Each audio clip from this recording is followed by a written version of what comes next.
या विकास आराखड्याअंतर्गत 3413.16 चौरस मीटर परिसरात विठ्ठल मंदिराचं पुनर्निर्माण करण्यात येणार आहे। सध्या अस्तित्वात असलेल्या गर्भगृहाचा आकार वाढवण्यात येणार आहे। वारकरी प्रदक्षिणा मार्ग मोठा करण्यात येणार आहे।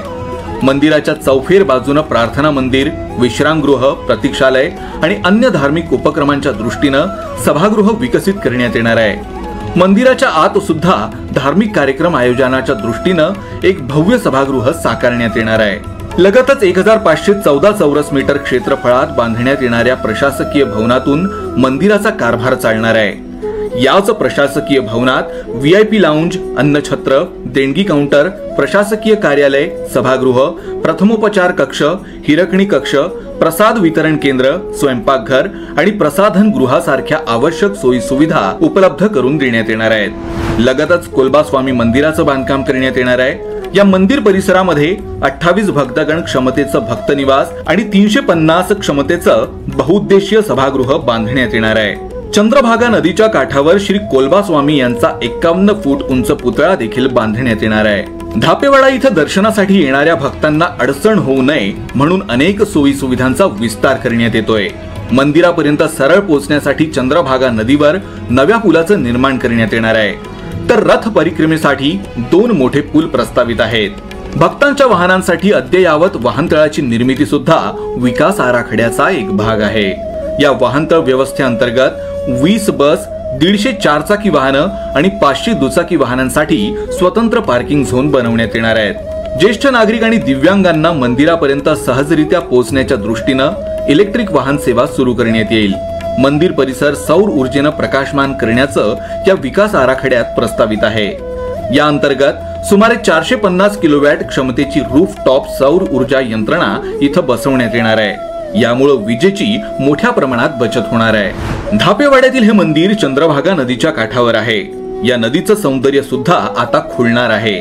चंद्रभागा नदीच्या स्वच्छतेसाठी 89 लाख रुपये खर्चाची स्वच्छता आणि पुनर्जीवन योजना तयार करण्यात आली आहे। नदीत कित्येक वर्षांपासून 2 किलोमीटर पर्यंत जमा झालेला गाळ या योजनेअंतर्गत काढण्यात येणार आहे। यामुळे पुराच्या समस्येतून मुक्ती मिळेल आणि जमिनीच्या पाणी पातळीत सुद्धा वाढ होईल। नदीला सुरक्षा भिंत आणि घाटाचं बांधकाम देखील करण्यात येणार आहे।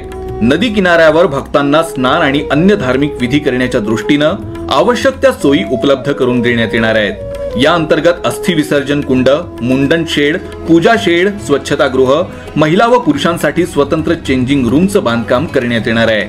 लहान मुलांना खेळण्याच्या दृष्टीनं बगीचा, स्पीकर आणि CCTV कॅमेऱ्यासह पथदिवे, कारंजे हे देखील परिसराचं वैशिष्ट्य राहणार आहे।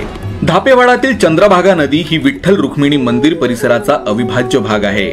त्यामुळे या नदीचं संवर्धन करण्याकरता भूमिगत गटार योजना या प्रकल्पाला मंजुरी देण्यात आली आहे।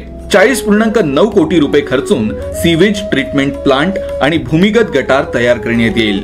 या अंतर्गत 19.22 किलोमीटर लांबीची पाईपलाईन, 631 मॅनहोल, वेटवेल आणि रॉ सीवेज पंप हाऊस बांधकामाचा समावेश आहे।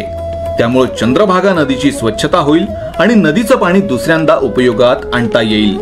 नामदार नितीनजी गडकरी यांच्या पुढाकाराने धापेवाडा विठ्ठल रुक्मिणी मंदिराचा हा विकास आराखडा लवकरच मूर्तरूप घेईल यात तिळमात्र शंका नाही।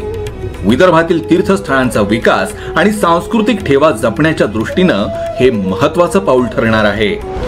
दर्शन विठ्ठलाचे घेता येऊन वारीत पंढरी, माता रखुमाई सोबती पिता भेटेल माहेरी। बोला विठ्ठल विठ्ठल, बोला विठ्ठल विठ्ठल, बोला विठ्ठल विठ्ठल विठ्ठल विठ्ठल। पांडुरंग जय जय, पांडुरंग जय जय, पांडुरंग जय जय, पांडुरंग जय जय, पांडुरंग जय जय, पांडुरंग जय जय, पांडुरंग जय जय।